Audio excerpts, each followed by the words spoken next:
Shalom Aleichem mes chers amis. Alors bien sûr, j'ai raconté déjà dans pas mal de mes cours des histoires sur la famille Abehsera, Abu Hatzera, cette famille Kdosha, Zera, Kodesh, sur le Baba Saleh, bien évidemment, tout le monde connaît des histoires sur le Baba Saleh. Mais cette histoire m'a particulièrement plu parce qu'elle met en avant l'importance du Shabbat. Et bien sûr, elle met aussi en avant la puissance du Baba Saleh, Rabbi Israël Abu Hatzera, Zecher Tzadik V'Kadosh V'Vachas V'Tov, Tagen Aleinu Ve'al Kol Am Israël, Bichlalo Amen Ken Yeh Ratzon. Alors, bien sûr, tout le monde sait que Rabbi Yaakov, Abir Yaakov, Abehsera, avait un fils aîné qui s'appelait Rabbi Ms'od, Zecher Tzadik V'Kadosh V'Vachas. Rabbi Ms'od avait 3 enfants.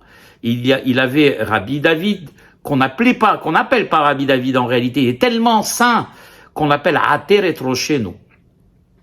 Et il y avait bien sûr le deuxième qui était Rabbi Israël Abu Hatzera, le Baba Saleh, et le troisième c'est Rabbi Yitzhak Baba Haki Zecher Tzadik Kadosh Tivracha.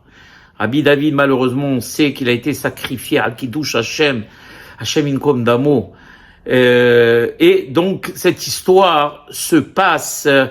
Le Baba Saleh devait être âgé peut-être d'une 40aine d'années. Vous savez, le Baba Saleh, Zecher Tzadik Kadosh Tivracha, il avait l'habitude d'aller rendre visite aux communautés, pas seulement au Maroc.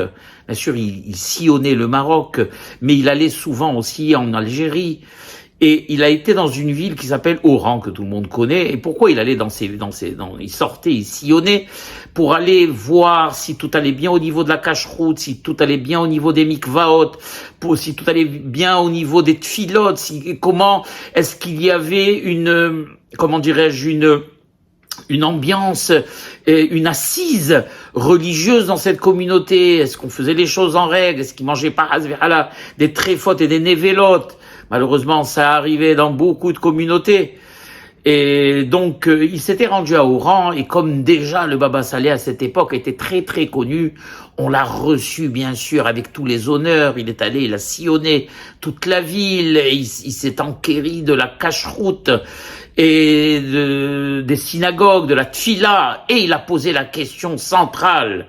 Comment cela se passe-t-il au niveau du Shabbat? Est-ce que tout le monde respecte Shabbat? Alors ils ont dit, Rabbi, dans cette ville, tout le monde respecte Shabbat, à part une seule personne. Celui-là, il veut pas fermer ses commerces le Shabbat. Ah bon? Il lui dit, Baba Saleh, qui c'est? Comment s'appelle-t-il? Eh ben, il s'appelle Ms'od.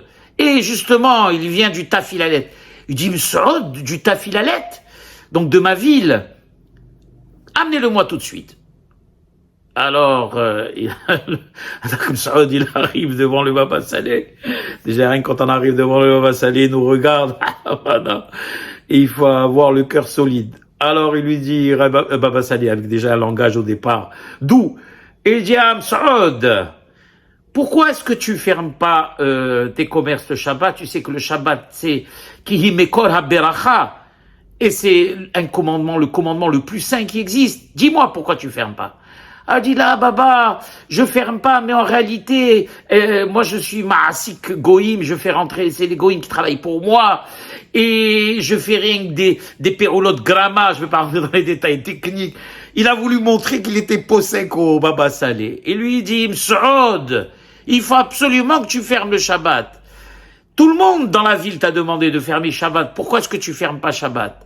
Et alors, il a commencé au lieu de dire à Baba Saleh, ben d'accord, Rabbi, d'accord, j'ai compris, je vais fermer le Shabbat, il a commencé encore à lui trouver des excuses. Alors, Baba Saleh, il a vu que celui-là, il n'allait pas s'en sortir avec lui. Et il dit, Ms'od, devant tout le monde, Ms'od, est-ce que tu veux qu'on te remette l'esprit qu'on t'avait chassé? Dès qu'il entend ça, d'accord, il se met à jouer. Là, Baba, là. Non. Ani nishba alecha, je jure que je n'ouvrirai plus le Shabbat. Il dit, Ardl-Balk. Il lui dit, Baba Saleh, si on t'attrape en train d'ouvrir le Shabbat, l'esprit qui est sorti, on pourra le faire rentrer. Est-ce que tu as bien compris? Oui, Rabbi. Il a commencé à lui embrasser les pieds, les mains. J'ouvrirai plus Shabbat. Et il est reparti en trombe. Alors les gens qui étaient autour du Baba Saleh, ils disent au Baba, Rabbi, dites-nous, c'était la plus grande tête de mule qu'on a à Oran.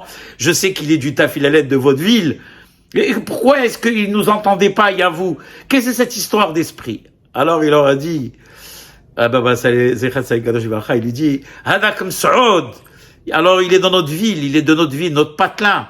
Et à un moment donné, je crois que c'était en l'an 5672, 113, ça fait à peu près 110, 120 ans. Dans cette région-là, l'armée française, c'était la France il y avait un protectorat français. Et l'armée française enrôlait tout le monde dans l'armée. Et donc, on avait notre ville n'avait pas fait exception et on avait enrôlé Hadak M'Saoud dans l'armée. Donc il arrive dans l'armée, on ne sait pas ce qui lui est arrivé dans l'armée, et il a perdu ses esprits. Et il a commencé du jour au lendemain à délirer, à dire n'importe quoi. Il avait de la bave qui sortait de la bouche, la langue qui se retournait, les yeux révulsés. Il disait n'importe quoi, il chantait. À l'armée, ils ont dit, bon, celui-là, on peut plus rien faire, on n'a plus rien à faire avec lui, renvoyez-le chez ses parents, envoyez-le chez ses parents. Donc, il arrive chez ses parents, les malheureux, ils voient à côté d'eux un débile, il se lavait plus, il se sentait mauvais, il se délaissait, il laissait pousser ses ongles, ses cheveux. Les malheureux, les parents ne sachant plus quoi faire, ils disent, Doa Djelna, Wassidna Baba Saleh, on va aller chez Ateretro chez nous. D'abord, puisque c'était Ateretro chez nous, c'était l'aîné. On va l'amener peut-être qu'Hachem Radif Knam, Gzera. Donc ils prennent l'enfant, le jeune, quoi, et ils l'amènent chez Baba Saleh. Baba Saleh était jeune encore, il avait à peine 26, 27 ans. Il faisait déjà des nissim et des niflaot.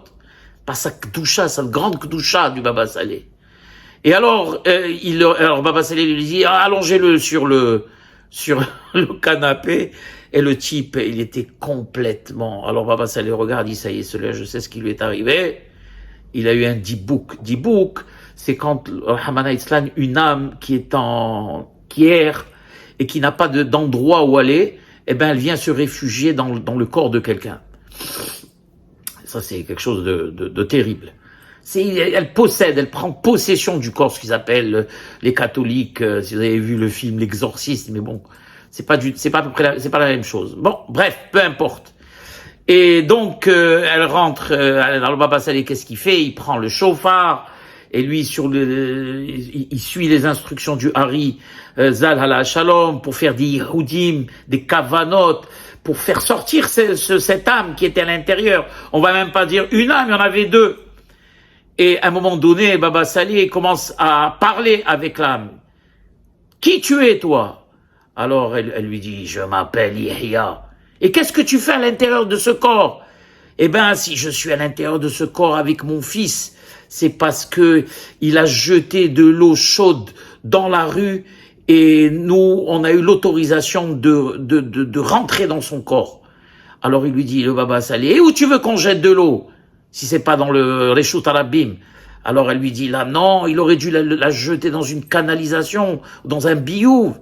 Il a jeté dehors, eh ben, on a eu la possibilité de pouvoir rentrer, et maintenant, on est là, on sort pas. Alors le Baba Saleh lui dit, je t'ordonne de sortir de ce corps, car tu lui fais du mal, tu vas le tuer. Alors il lui dit à Daklam, Yahya, il lui dit, non, parce que on a entendu parler de vous, et parce que vous êtes respecté dans les cieux, alors j'accepte de sortir pour une période de 6 mois. Alors le Baba Saleh lui dit, non, tu vas sortir définitivement. Alors l'âme, elle lui dit, non, je ne sortirai pas définitivement. Imaginons un peu la scène, parce que le pauvre, là, le M'Saoud qui était allongé, il avait la bouche ouverte, et c'est même pas lui qui parlait, c'était à l'intérieur. Que Dieu nous en préserve d'assister à ça, parce que c'est traumatisant. Il y a que le Baba Saleh qui peut faire face, ou Rabbi Yitzhak Kadouri, ou le Rachaj. Non, on n'est pas de taille. Et donc, l'âme, elle lui dit, non, maintenant, parce que dans le ciel, on t'estime et que tu as une renommée, tu es un tzaddik, alors dernière proposition, j'accepte de sortir 1 an, mais pas plus. Alors le Baba Saleh, il a vu que ça y est, qu'il pouvait rien faire, il a dit, mince, qu'est-ce que je vais faire? Qu'est-ce que je vais faire? Et comme il y avait le chauffard, comme il faisait du bruit, ils étaient à côté de la chambre de Ateretro chez nous, Rabbi David, son grand frère. Et Atelet Osheni étudiait dans une aliyah, c'était un genre de soupente. Il sortait pas de la journée. Il devait étudier avec les malachim, avec le Maguid. Et il sort, il dit, mais qu'est-ce que c'est? Pourquoi vous m'interrompez dans le mot Avodat Hashem? Qu'est-ce qui se passe? Alors, vous savez, une chose que je vous apprenne, Baba Saleh ne regardait jamais son frère dans les yeux, jamais, il tremblait. Il avait Baba Saleh, comme vous l'entendez, il avait la tête baissée devant Atelet Osheni. Tellement c'était un malach kadosh. Il avait peur de regarder en face son frère. Et il lui dit, voilà, Rabbi David, regarde ce qu'on nous a amené. Alors Rabbi David, il prend avec son pied, il pousse, il donne un coup sur le corps de Msaoud. Et il lui dit, qu'est-ce que tu fais à l'intérieur de ce corps? Alors il a dit, je m'appelle Yahya et je ne sors pas. Il lui dit, Al-Mzroba, si tu sors pas, immédiatement, je vais t'envoyer dans un endroit où tu ne pourras plus revenir éternellement. Est-ce que tu as bien compris? Tu vas sortir tout de suite. Et d'un coup, on voit comme ça se lever, comme s'il savait plus où il était. Je ne sais pas. Comme s'il se réveillait d'un long rêve. Il commence à... Mais où je suis? Qu'est-ce qui se passe? Et il a continué à parler normalement. Et tout allait pour le mieux. C'était devenu un homme normal. Alors, il continuera, Baba Saleh, il explique aux gens d'Oran. Vous avez compris qui c'était ce Bin Saoud, là, ce Saoud qui voulait pas fermer ses boutiques le Shabbat. Alors je lui ai dit, si tu ne fermes pas les boutiques le Shabbat, cette âme qui est sortie, eh bien, je vais te la faire re-rentrer, est-ce que tu as bien compris? Et c'est pour cela qu'il a eu peur. Voilà, mes chers amis, la K'tusha du Baba Saleh, qui était capable de tout faire par sa grande K'tusha. Baruch Adonai Le'olam, Amen ve Amen. Baruch Adonai Le'olam, Amen ve Amen.